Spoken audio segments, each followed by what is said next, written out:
Sukha Swarupaya.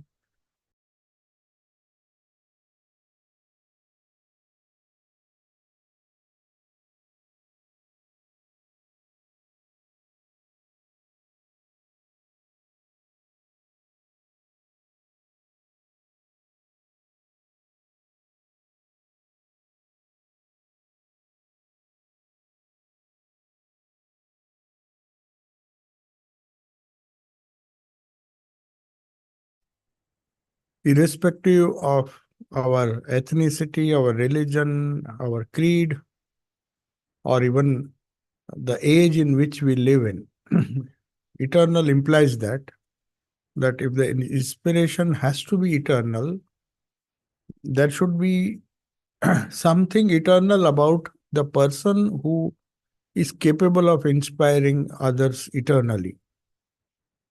So, if we see Swami Vivekananda's life,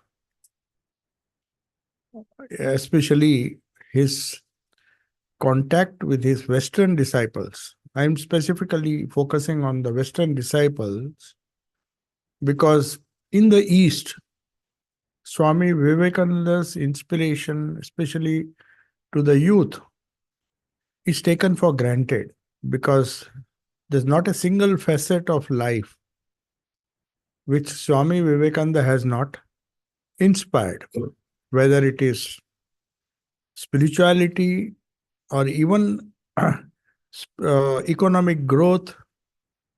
Though he detested politics of any kind, even the freedom struggle and the political movements which took place after his passing away in 1902 have impacted not only India but the whole uh, colonized world, you can say, directly or indirectly, in a very big way, because he was a prophet of freedom. He believed in freedom, not only spiritual freedom. Spiritual freedom, of course, was the goal towards which he inspired countless people. But as a byproduct, his message inspired others for other lower freedoms as well. For example, when we say freedom, the freedom struggle, which many of the colonized countries undertook to free themselves from the shackles of the colonial powers, was no doubt a lower kind of freedom compared to the spiritual freedom that he spoke about. But at the same time, you cannot say that though he detested politics and he did not believe, he said, God and truth are the only politics that I believe in. And he was 100% true because the very nature of politics, which cannot be eternal in nature. Political is like the chameleon which changes its colors. And people who are involved in politics are often uh, they don't have that kind of eternal nature to the kind of politics they involve themselves in. So also economic development, political ideologies, social ideologies, which have influenced mankind in a very big way, none of them have that kind of eternal quality about them. They're all temporary. It works for some time. It works for some people for some time. And when it doesn't work, it is thrown away and something else is replaces it. So whatever is not eternal cannot be an eternal inspiration. So when we speak of Swami Vivekananda's inspiration to his to the people with whom he came in contact himself, and to the people who later on came in contact with his personality, with his life and message through the recorded works. So let us first begin with one of the greatest inspirations, or maybe we can say one of the people who is responsible for this eternal inspiration that he was.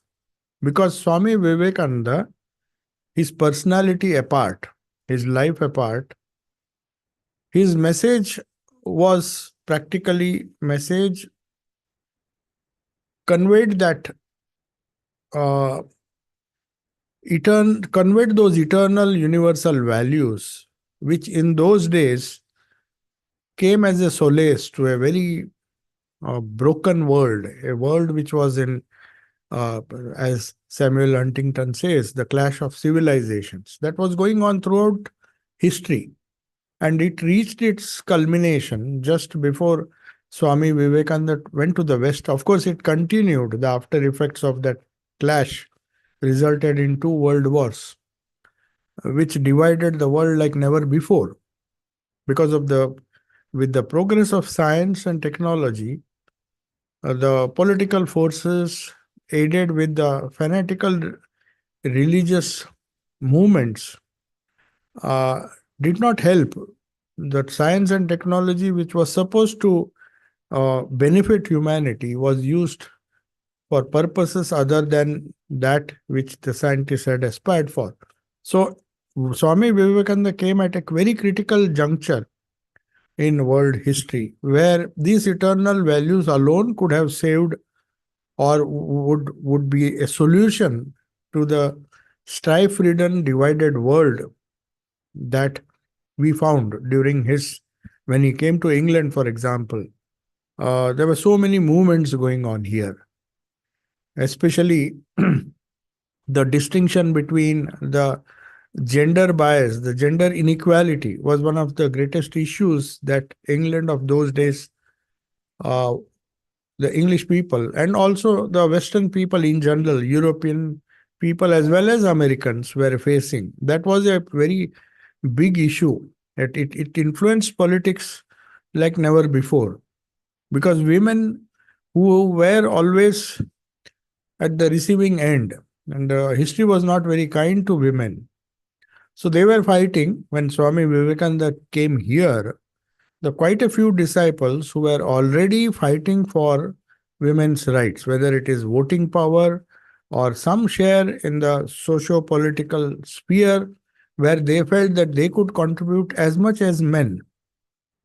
It may look strange now, but still, in spite of all the talks about gender equality and all those things, this world is still has not got over that gender bias which women had to face for centuries. That was one serious problem which was ailing the Western world. In the Eastern world, for example, they had other issues to deal with.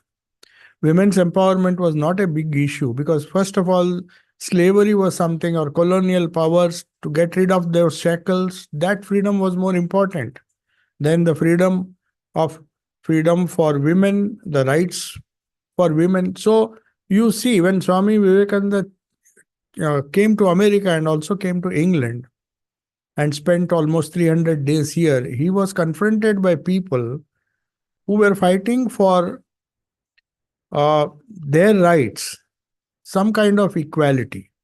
So it would not be wrong to say that some universalism of some kind, where there would be no bias on the basis of caste, creed, uh, gender, or even wealth, the class, as they called it, the aristocratic class and the common uh, uh, class or the ordinary class.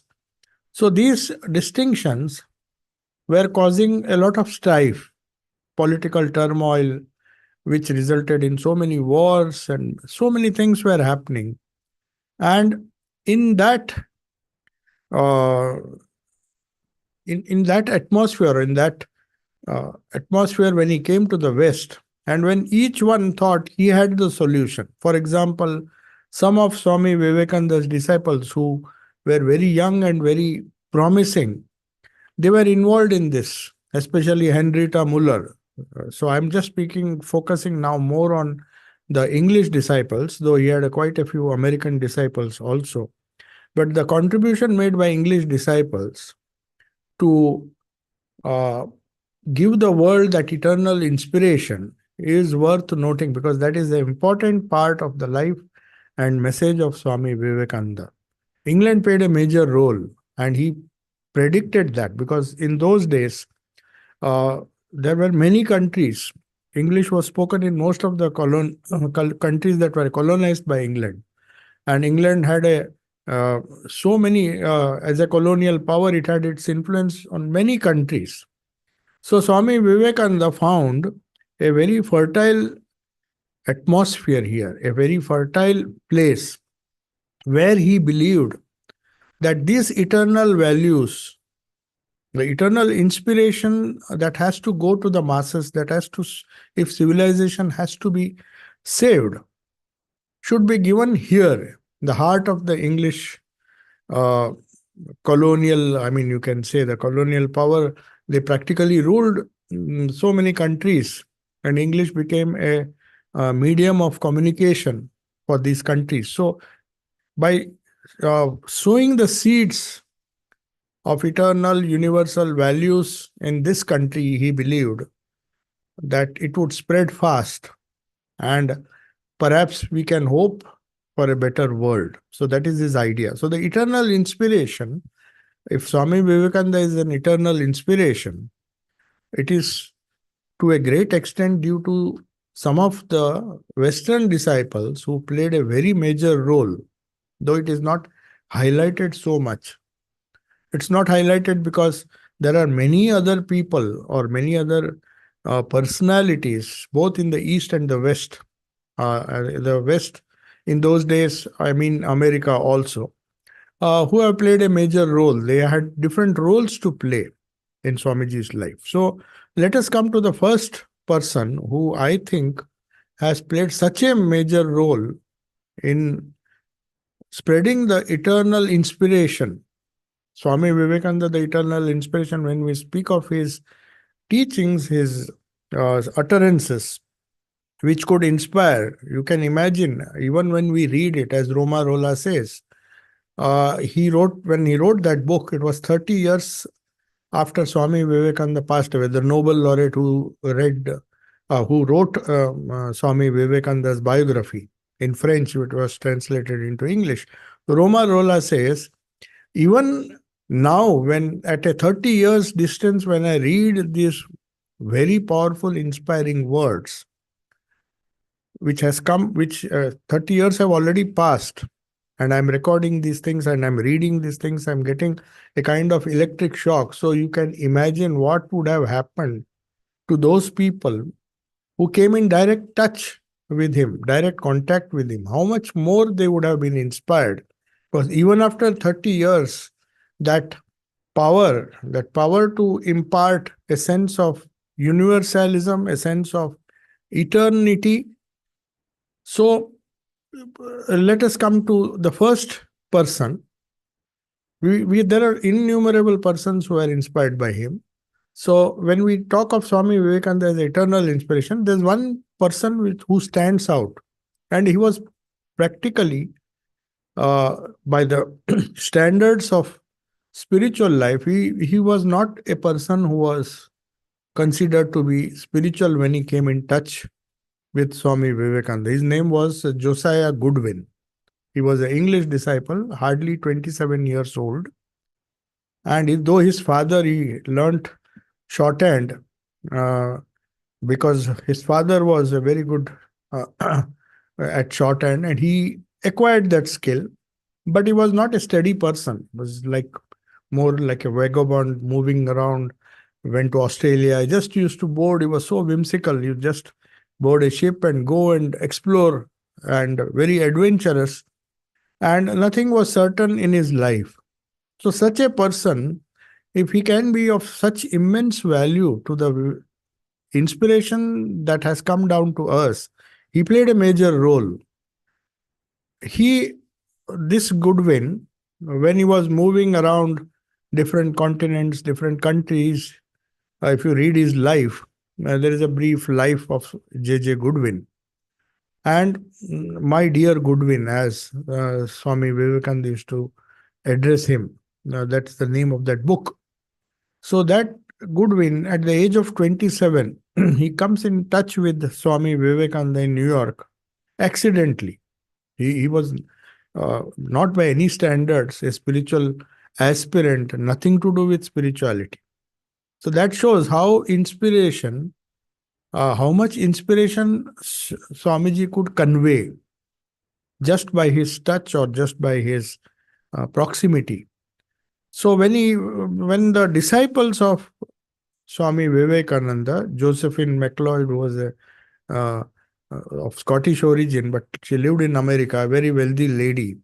And there were many other women who played a very major role. We are not discussing about them now. They felt, after they missed out many of his wonderful talks which he delivered, the wonderful talks he gave at the Parliament of Religions in Chicago, World Religions. That was, of course, recorded because it was a well organized event. But after that, Swami Vivekananda practically crisscrossed the entire American continent, North America, and he visited many places. And all that is left now is some newspaper reports noted down by somebody who was not competent enough to understand what he was speaking. So certain things they have recorded. It's an incomplete record of the wonderful talks that he gave. So at this stage, destiny brought this Goodwin, a practically vagabond type of person who was just searching for a job to just earn a living. He comes and reads an advertisement in the newspaper that they're looking for a steno. And he was a good steno in the sense he could record 200 words per minute, which was quite good to record Swamiji's speeches, the talks that he gave in America, different parts of America, and then later on in England and also in India. So these are the bulk of the complete works that we find today is recorded only after Goodwin was employed in New York. And after just 2 months, he was, of course, offered a salary. They all they offered him a job.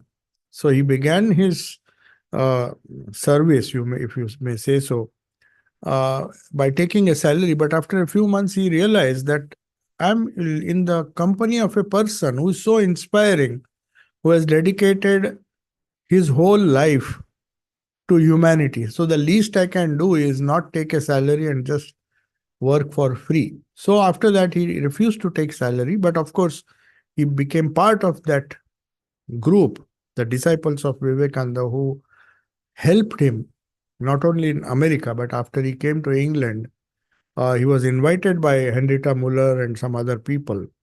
So it is because of their invitation that Swami Vivekananda got a chance to come to England, and his dream of implanting or sowing those seeds of universal religion, the eternal inspiration that has sustained Indian spiritual culture for centuries, in spite of the political invasions, the Mughals, the colonial powers, they could not diminish the spiritual culture, because that eternal inspiration is something which preserves in spite of changes in the external world. If something is eternal, obviously you cannot destroy it.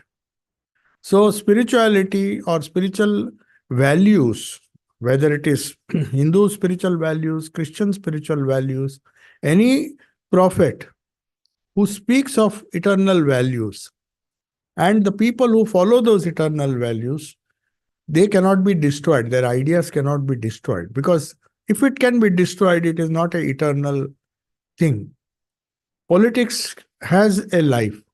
Social experiments have a life.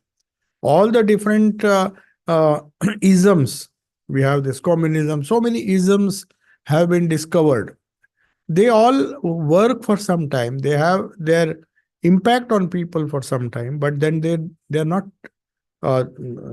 eternal. They don't have a eternal value, because they are based on temporal values. They are temporary in nature, and once its functions are over, they are mercilessly thrown away.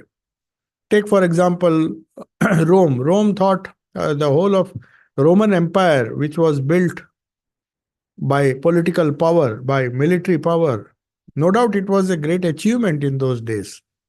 It was destroyed by the spiritual power that uh, invaded, you may say. That's invaded is not the right word. The spiritual power of Christ, centuries after he passed away, somehow they could not, the eternal values that Christ stood for and his message. So also with all prophets, Buddha and all the political, if you see the political upheavals, when these spiritual people come, they come with eternal values, and no matter how powerful the empires and the structures, the political structures and the empires that are built on temporary values, they all crumble. And the might of the Roman Empire, they say, Swami Vivekananda once quoted that it needed only 12 fishermen, the disciples of Christ, to blow up the Roman Empire. It may be uh, just he was exaggerating, but it is true. The spiritual power, the eternal spiritual power released by prophets have so much inspiration in them that it percolates down to the common man through various channels, directly or indirectly. And finally, all the temporary structures, temporary values, though they may appear in all glory when they are in their ascendancy. When they are in the ascendancy, people think, oh, nothing can defeat the might of the Roman Empire. But how is it that the whole Capitoline Hills, as Swamiji says, it was reduced to a rubble, and the whole spiritual power released by prophets like Christ, and in Asia by Buddha, and all the great spiritual personalities who come with an eternal message, they have that inspiration behind them to change the whole trend of civilization. Maybe its effect is slow. It was not very easy for Christ. When Christ was crucified, practically they thought it would be the end of the eternal message that he gave. But it refused to die. And as it is the case with the Buddha and other people, they may be physically eliminated. As India, Swami Vivekananda says, India will live as long as it holds on to the spirit, because the spirit is eternal. But if you hold on to politics, if you hold on to economy, if you hold on to any other value which is temporary, it's going to, sooner or later, it's going to be demolished, or it has its own time. So you saw two world wars, which Swami Vivekananda in fact predicted when he was passing through Europe with his Western disciples. So one was a Dutch disciple, there were English disciples, there were American disciples, there were French disciples.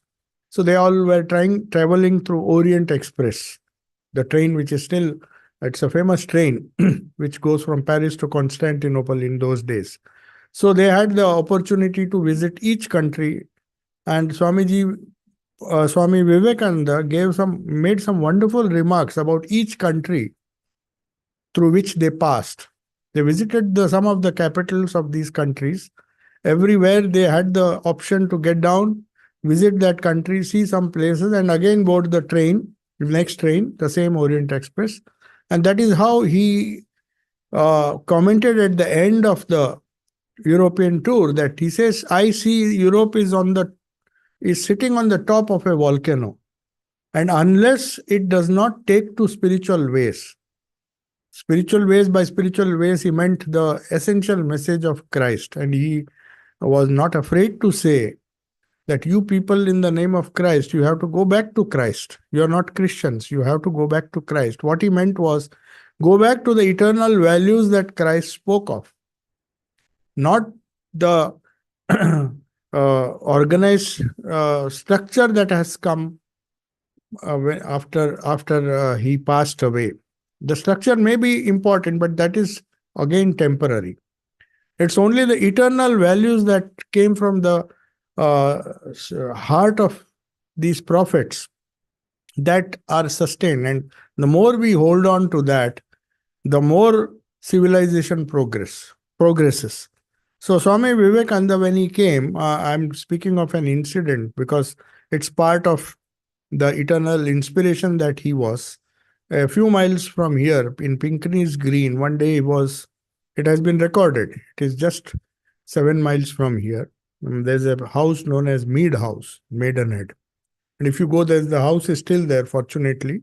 The people living, of course, there are many flats now. Earlier it was one single occupant, Henrietta Muller, who was working for women's empowerment. So she invited Swami Vivekananda along with Edward Sturdy, who invited him, and they were in Caversham in Reading for a few weeks. Swami Vivekananda was there, but he wanted to go to London and mix with other people so that he can sow the seeds of this eternal message of his master, Sri Ramakrishna, and the Vedanta, which alone he believed. He had not believed, he had a conviction that this alone will save not only Europe but the entire world. Because anything that is built on flimsy foundations, temporary foundations, those edifices will collapse. Sooner or later they will collapse. But those that the as Jesus said, don't build your house on a foundation of sand.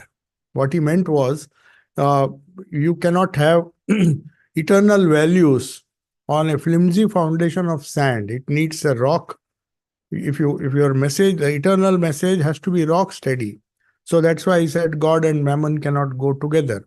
If you want a comfortable religion which gives you all the pleasures of this world, and still you want to hold on to the eternal, because they are contradictory in nature. The eternal values expect a aspirant or a follower or a person who is inspired by the prophet's message to give up temporal things. You can't have both. So his words are very powerful because they come from the bottom of the conviction that Jesus said that you cannot have God and mammon at the same time. You can't have you have to choose. You have to choose. If you want something eternal, you have to give up that which is not eternal. So this message, though it is easy to understand academically, to create an impact on the minds of the followers or the people who hear, it requires a personality of the kind which Swami Vivekananda had. So by mere touch, uh, by speaking a few sentences, he could convert even ordinary people like Goodwin, who had no ideal in life. And he dedicates his whole life, and at the age of 31 or 34, he passes away after doing his job. He recorded almost everything that Swamiji spoke, including the London lectures on Jnana Yoga, which he delivered in Piccadilly and many other big halls. And those immortal, eternal words, the eternal inspiration he gave in those talks, were recorded by this Goodwin. Because of the sacrifice of this person, the eternal inspiration is still alive. Of course, he was destined to do it. As Swami Vivekananda said, he even followed him from here to India, and most of the most powerful lectures which he delivered from Colombo in Sri Lanka to Almora in North India, a series of lectures which spoke of the plan, how India has to hold on to spiritual, eternal, spiritual, universal values if it has to survive. He said military power, economic might, these may be incidental. They are secondary. They won't save a civilization. In fact, they can lead to destruction if it is not built on a foundation of rock. As Jesus said, you cannot build a country or a culture or a civilization on a flimsy foundation. So this idea, I'm coming back to that incident in Pinckney's Green, where Swami Vivekananda spelled out his message. It was a very ordinary day. At about 3 o'clock, they were sipping tea in the lawns of that garden house. Henrietta Muller, of course, was a very rich lady. She used to live in that house, and there was a small tea party, and they were sipping tea. So Swami Vivekananda suddenly started speaking to himself. It is recorded by his own brother, who had come to England. It's a book called Londone Vivekananda. It is in Bengali, but he was a witness to that. And there were two other brother disciples. There was Josephine MacLeod. There were other. Henrietta Muller was, of course, there. She was the hostess. So suddenly, Swami Vivekananda stopped the conversation and explained. I mean, quite suddenly. I mean, he went into a trance-like state, and he said, "It is so difficult this time."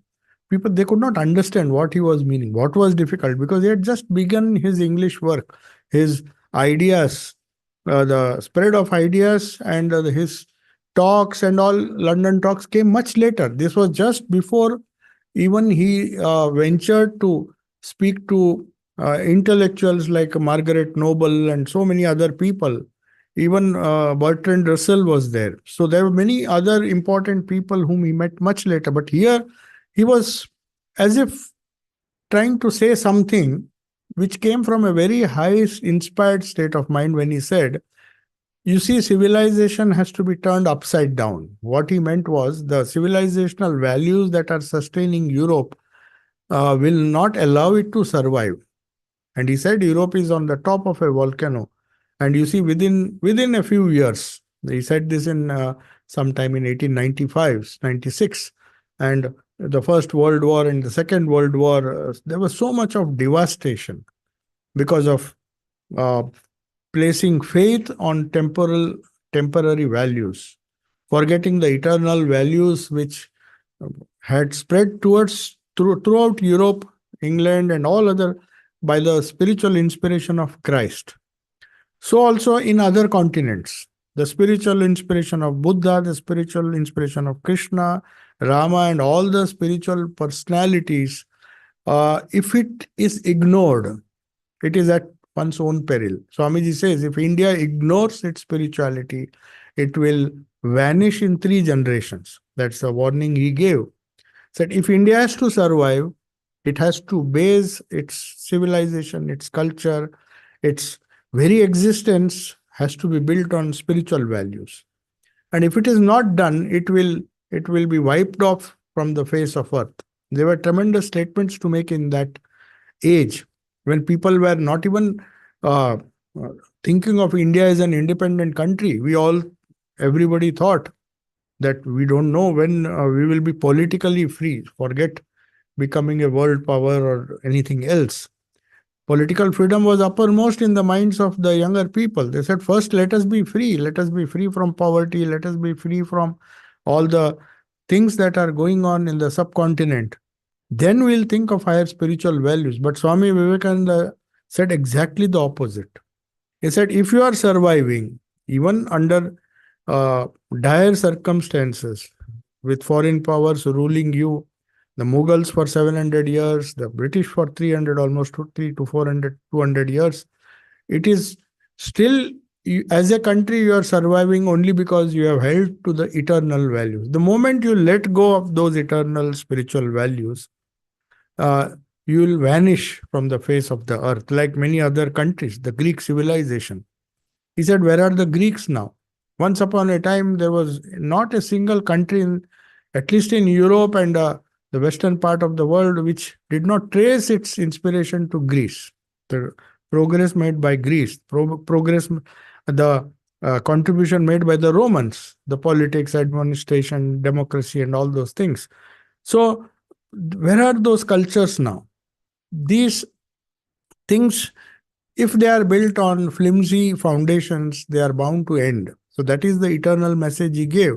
And Goodwin recorded most of the things. And in Pinckney's Green, again, Swamiji said that to turn the civilizational ideas upside down is a Herculean task. That means he had the strength, he had the inspiration to do it. And he tried his best in a short life that he lived, 39 years. He conveyed it through the medium of these wonderful disciples of his, like Goodwin, then Sister Nivedita was a equally inspired lady who took his message for the empowerment and education of the women.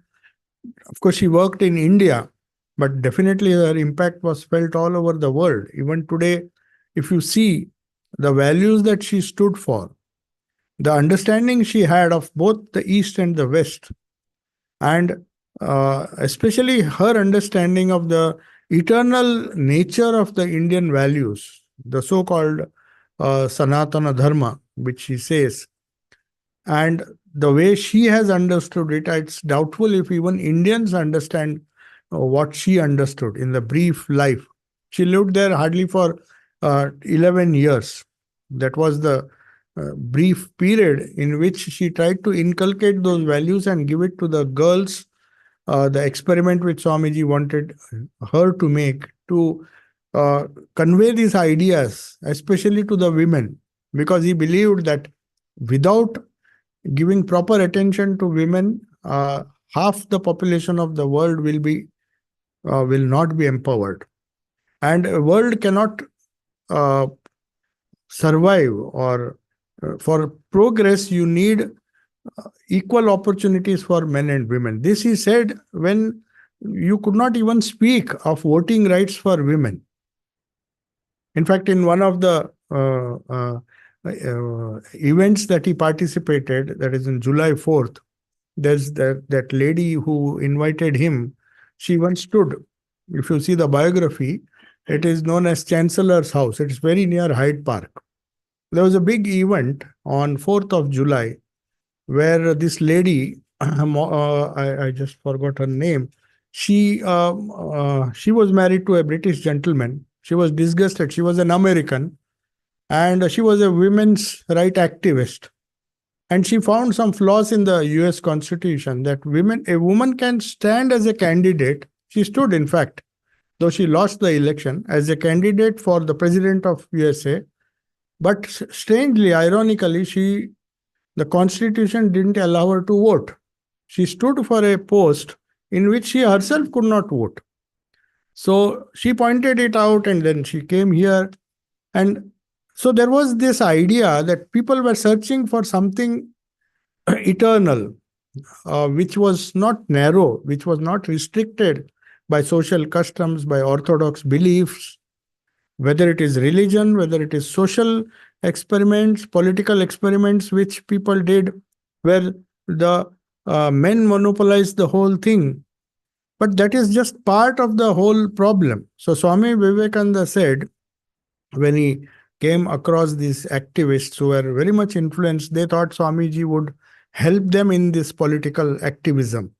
He said, see, this is not the solution to the problem. You may get your rights, but then if you want for women to restore their dignity, you should have spiritual empowerment, because that is eternal. The spiritual empowerment which was denied to women, if it is restored, then political, economic, social, all other empowerments will come. But if you focus on the temporary things, maybe you'll get voting rights. Maybe you'll get equal opportunities after some time, equal economic and political opportunities. They may change the laws, but what of it? Does that guarantee freedom? What do you really mean by freedom? So that is what he meant when he said civilization has to be turned upside down, and it is a Herculean task, because he met with opposition everywhere.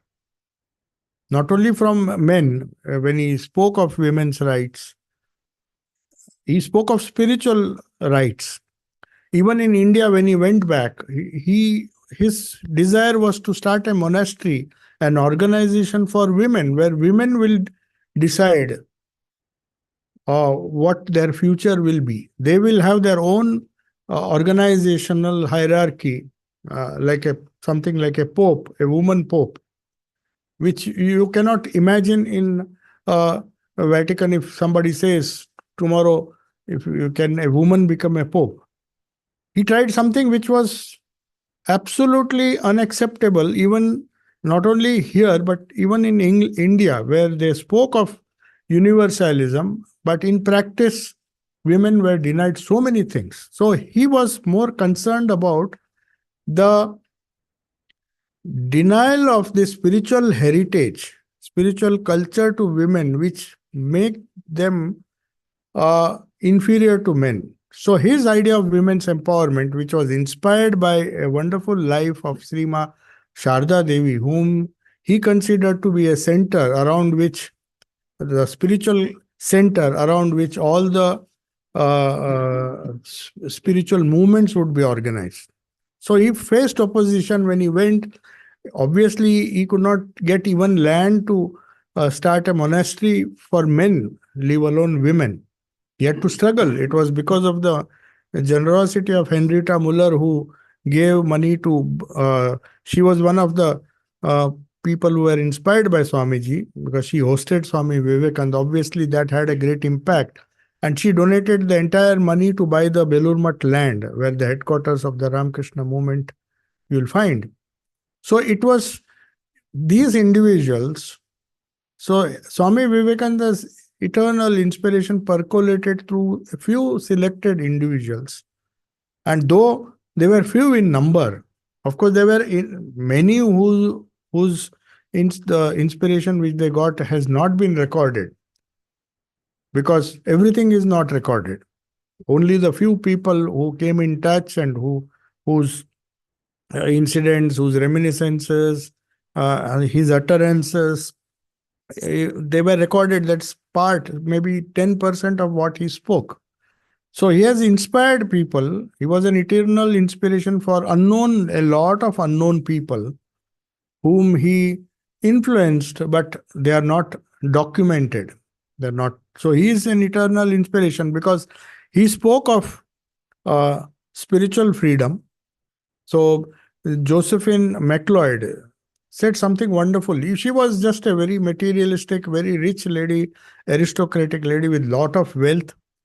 Obviously, she was not so religious because there's no record that she used to frequent or go to churches or any kind of religious gathering. But as a personality, as an inspiration, she says, a wonderful statement she made, because they are all based on in her experiences. When she met Vivekananda, she says, whenever you meet a great person, you feel you are very small. You are awed by the personality of that person. You feel that you are a very insignificant creature in front of. So greatness is normally understood. It can be overwhelming, and people get overawed, and then they say, "Oh, we are not fit for this." But he says, in the case of Vivekananda, the inspiration was different. This is what she has written. She must have felt it very intimately. She said, whenever we went to Vivekananda, we grew in stature, immediately raised us to his level. So you see, that's the difference between an inspiration where you show that you are far superior. We are used to appreciate greatness, and there's a distance between us and those great people. And we think we cannot reach that stage. They're far too great. The prophets are far too great for us. Maybe they have an eternal message, but we are common people. We are creatures. We are sinners. And that's what the idea was. And Swami Vivekananda worked hard. The main inspiration he gave to the people. And Josephine MacLeod records this. She says, the first time I met him, I felt a strange feeling came to me that my stature has become as great as his. And this eternal quality, she asked many other people, what did you feel? Did you feel as if a great prophet or a personality like Buddha or Christ has come and you feel overawed, you feel overawed? She says, no, everybody felt that there was a strange inspiration that lifted up their drooping spirits, whatever condition they might have been. The moment they came in touch with his, just came in touch, he even did not have to speak many times. So just his company, just as he raised Goodwin, definitely Josephine MacLeod, who lived for a very long time after he passed away. She did a lot. Whichever, she was a very wealthy lady. So wherever she went, she tried to help set up, especially in America, the Vedanta centers that you see. Even here, she has visited. There's a beautiful place. I was speaking that 100 years ago, Uh, there was a bas relief of Swami Vivekananda she had made for the Vivekananda temple 100 years ago. So the piece was a bit defective. So she had another piece made, and that the defective piece she brought it here in Stratford upon Avon, where there is a house known as Hall's Craft, and she hired that house. That house belonged to, it's a very heritage building. Now it has gone back to the Shakespeare's trust. So Susanna, the daughter of Shakespeare, lived in that house. So she purchased that house. She was so wealthy. She purchased and lived there for a few months, a few years, and she put that statue of Swami Vivekananda there, and they say it is still there. We have yet to. It's closed now, so it's in Stratford upon Avon. So she brings that statue and calls that room the prophet's room. She revered him so much. Uh, so we find a lot of people. These are all people whose lives we know because they have left behind the reminiscences. There are innumerable people whom we don't know whether they uh, whom he came in contact.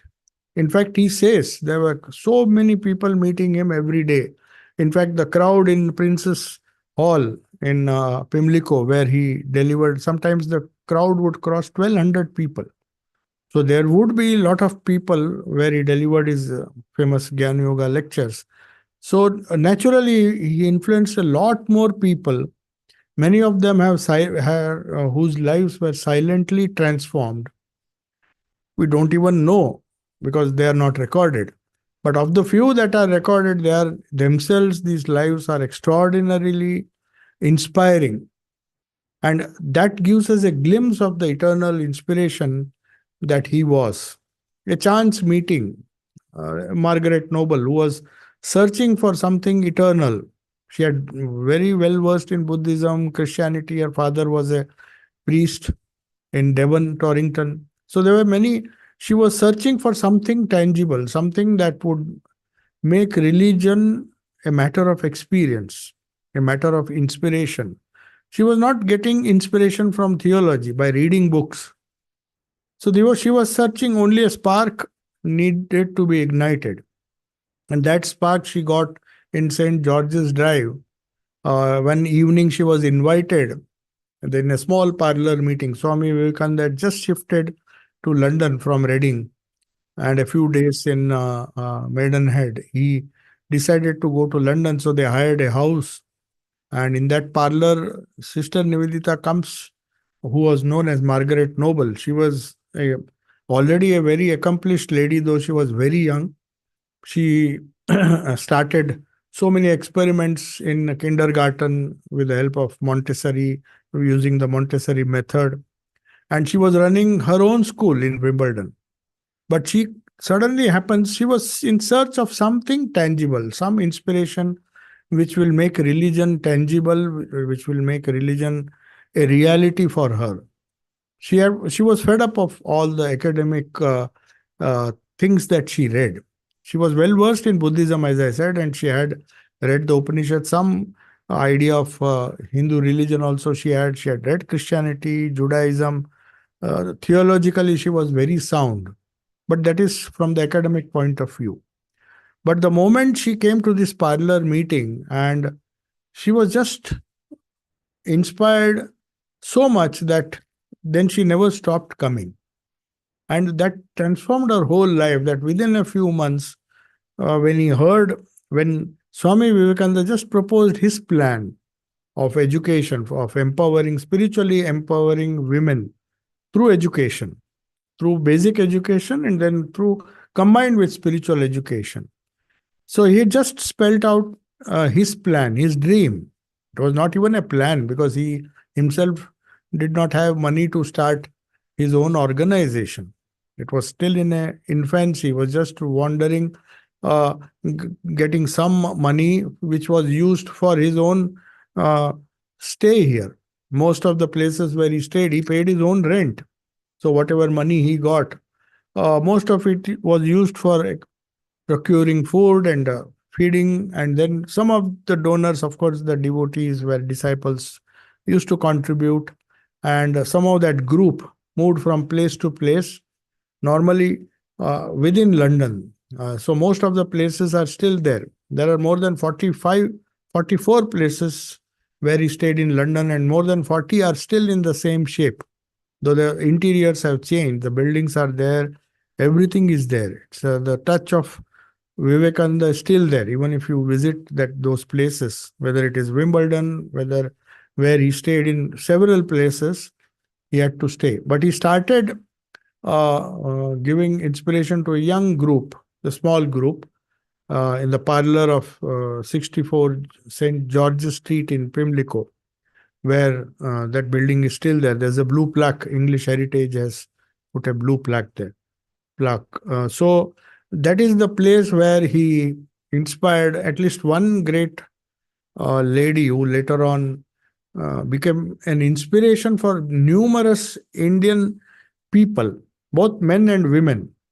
Primarily, her goal was to inspire women and start a women's empowerment movement, education for girls, which in India was deprived, not only because of domestic reasons, but for various other reasons, political reasons.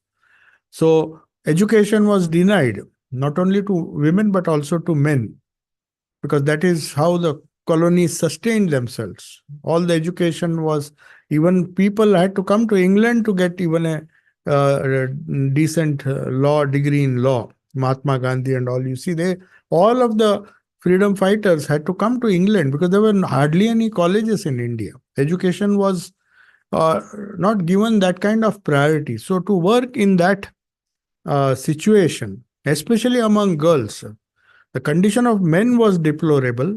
So you can imagine what the girls, only hardly 1%, according to the statistics, had access to even primary education. 1% of the women of India. So you imagine the type of inspiration that was required to fight against these odds, different odds, to sacrifice her whole life. Where did the inspiration come from? It came from the touch of Vivekananda. Whomsoever he touched, maybe he did not live long to see his plan being fulfilled, but his touch was enough to set in motion a inspired movement which would go on for generations and generations together. See the successive disciples, his own disciples, both Western and Eastern disciples, how much they contributed. The two saviors, one of the most dearest project of Swami Vivekananda was started by a British couple, Captain and Mrs. Xavier. How did they get inspiration? They were just great admirers of Swami Vivekananda. Maybe he visited their house only once. And of course, they suggested to him, they went on a European tour together, as I said, the Orient Express. So they were visiting the Swiss Alps.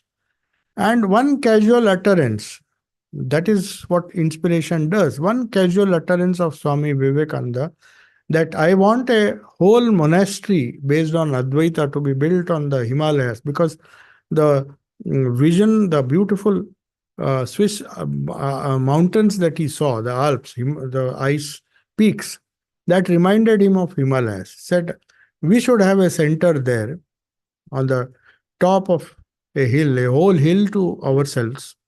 And there our Western and Eastern disciples, without any distinction, because in Advaita there is no, in non-dualism, there is no distinction. There will be no formal worship, no ritualistic worship.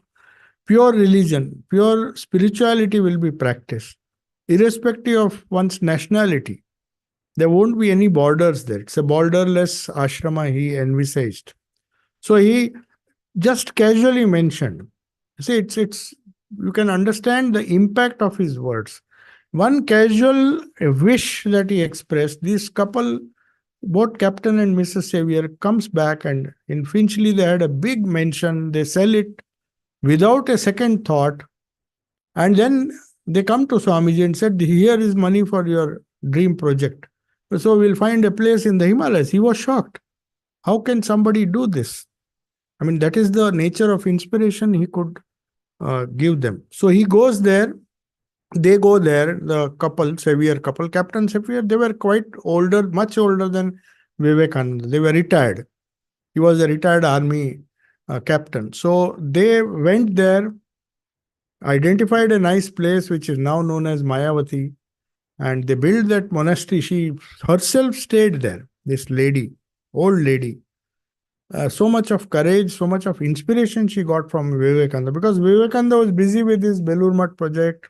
He was hardly had time to go to the Himalayas. But these disciples, getting the inspiration from him, they both, the couple, Xavier, Captain and Mrs. Xavier, Charlotte Xavier, she goes there, and within 2 years, unfortunately, the captain dies there, because it's a very difficult situation there. I mean, there's no electricity.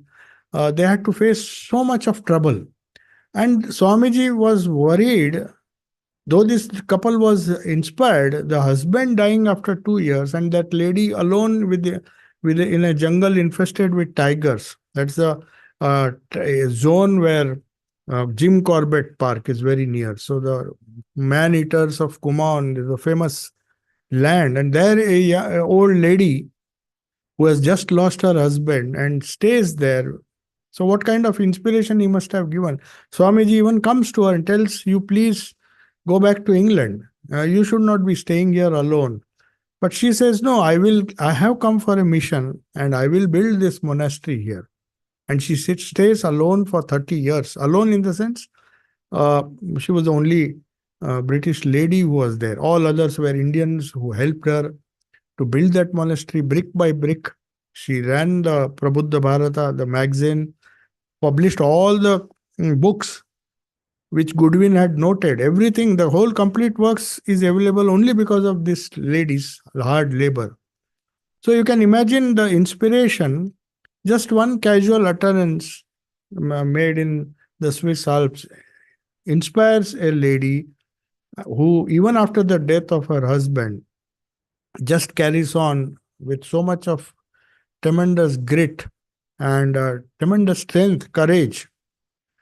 So these are the different uh, inspirational anecdotes that I decided I should share with you, because he's an eternal inspiration. He's continuing to inspire all of us, irrespective of our nationalities. You have to remember that. His organization or his movement, if you can say so, the Ramakrishna movement is a borderless movement. Because if you see the United Nations or UNESCO, which does not believe in the it's an educational, scientific, and cultural organization. It was they because the founders of United Nations found that only education, science, and culture, irrespective of nationality, can remove all the borders. On the basis of pure education, educational initiatives, scientific initiative, because science does not have borders. At least it should not have borders. And then culture. It's a common heritage of everyone. They believed that only religion and politics, religion aided by politics or politics aided by religion, was the result for all the wars and all the crusades and everything that has destroyed or stemmed the progress of humanity are these. So they wanted to keep religion and politics out of this organization, which is based in Paris now. But it was started in Oakland, where Swamiji gave a talk in America, the same church, the Unitarian Church, where he gave a wonderful talk. That very place was inspired by his presence, because in those days the Unitarians were supposed to be very liberal. So they would invite people from other faith to speak from their pulpit. So that place, that very place, Oakland Unitarian Church, Swamiji spoke of universal values. He more than 1,500 people attended. That hall is still there. So it is in that very hall this idea of UNESCO was first proposed. He said, let us leave politics and religion out of our initiative. And then, of course, it was shifted to Paris. But UNESCO still believes that we should not involve politics and religion But somehow they honored Vivekananda, though he is supposedly a religious person. But his brand of religion or his brand of spirituality was considered to be acceptable to UNESCO. So, among all the different organizations that uh, UNESCO strictly uh, does not make, there are 460 members, NGO partners of UNESCO. They run with the help of NGOs. So, not most, almost all of them except the Ramakrishna mission, which was started by Vivekananda, somehow they felt that this organization can contribute because this is not involved in politics, nor is it involved in the dogmatic side of religion. It's a universal approach. So uh, it is a great matter of great surprise that among all the other organizations which are scientific in nature, which deal with education, along with that, Ramakrishna Mission this is the only NGO, religious NGO. And mind you, even all other denominations, none of them, though they have tried their best to become members, have been accepted just because they are seen to be too religious or too political to be accepted as members. So that shows that the eternal values, they are neither political nor are they religious in a fundamental sense. They are spiritual, but spirituality is not something which can be equated with religion. It's only Vivekananda who spelt out that spirituality, the pure spirituality which was preached by all the prophets, not only Hindu prophets, but all the different religions. When you go to the core of each prophet's utterances, if you go to the core, you will find these universal eternal values. And if we go back to that source and try to absorb it and hold it and try to practice it, then that eternal nature will be manifest within the individuals. That's the whole idea of Swami Vivekananda, the eternal inspiration. There are people who try to show Swami Vivekananda as a propounder of socio-economic ideas or some political ideas. He kept away from all these things. His mission was God and God alone. That's why he made that famous statement to Eric Hammond, and I'll end with this. When he was asked his opinion about certain political theories, some ism, because those days communism, days that so many capitalism. So he said, when he was asked a question on politics, he was asked to comment on that. He said, God and truth are the only politics that I believe in. All else is trash. So he not only said this to Hammond, and he said a statement after that. He told him that I shall inspire, maybe I'll get rid of this body. Speaking, because he was very old, he knew his death was near. So he said, maybe I will get rid of this body as a used garment, just as we discard used garments.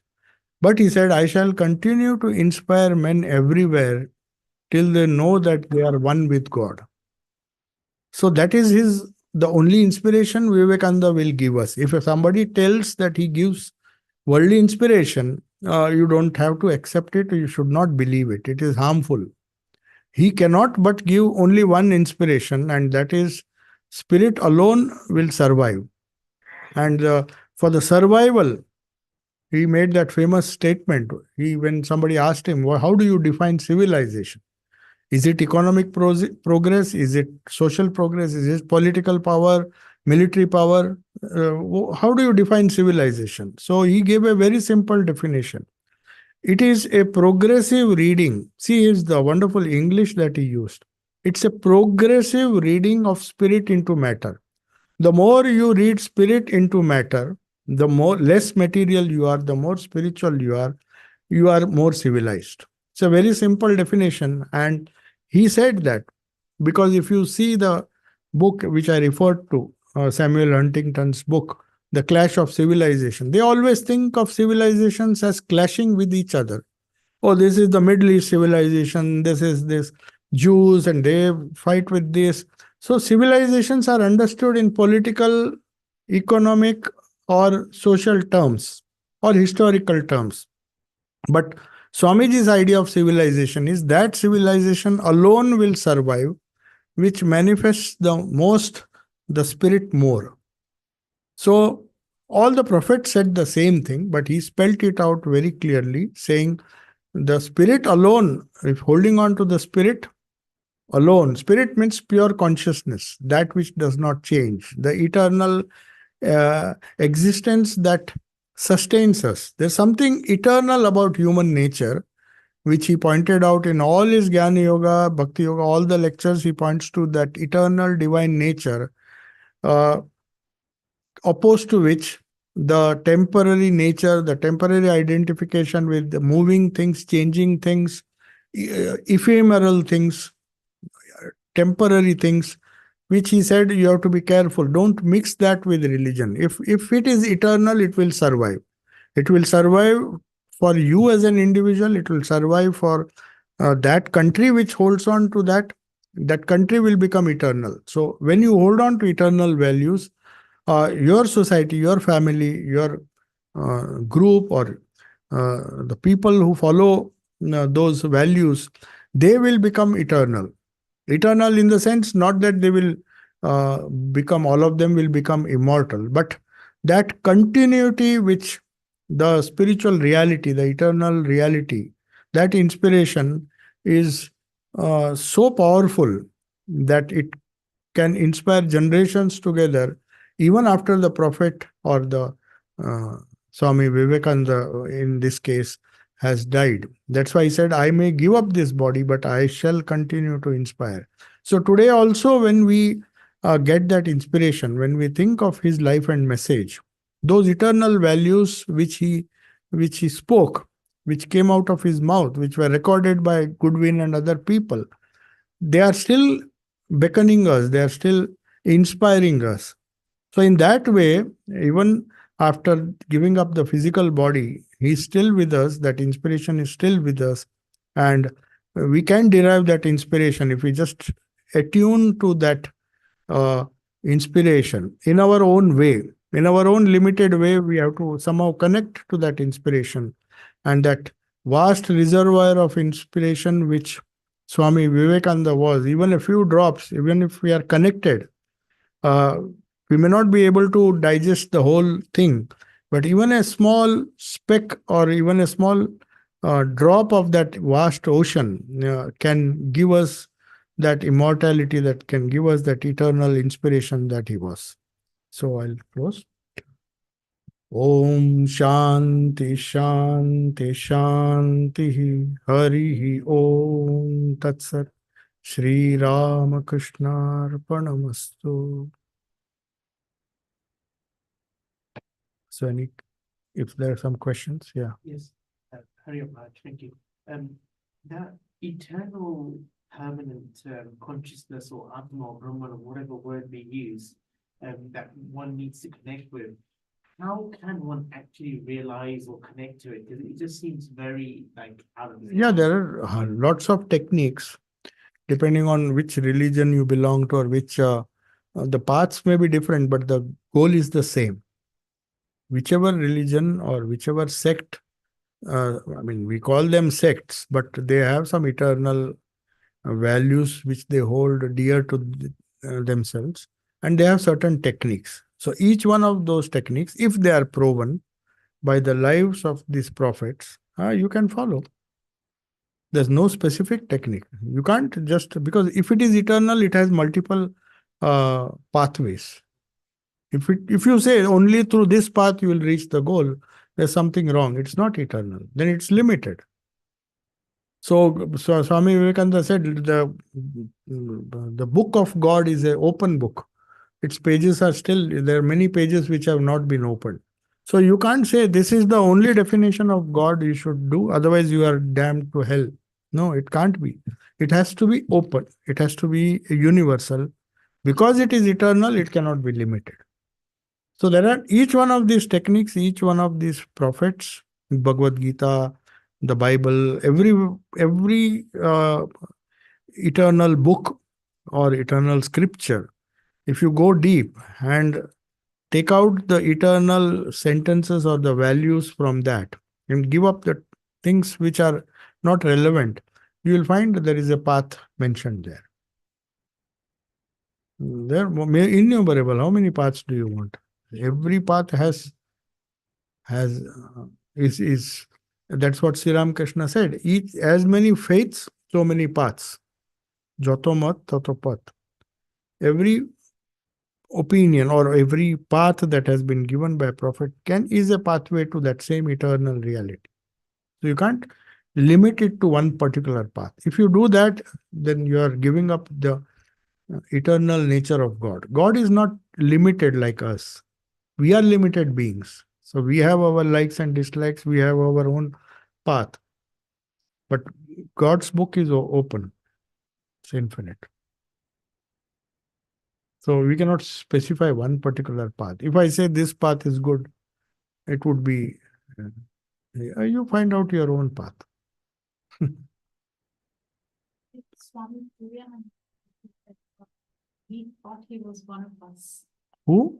Yes, yes. So you want me to tell that? Yes.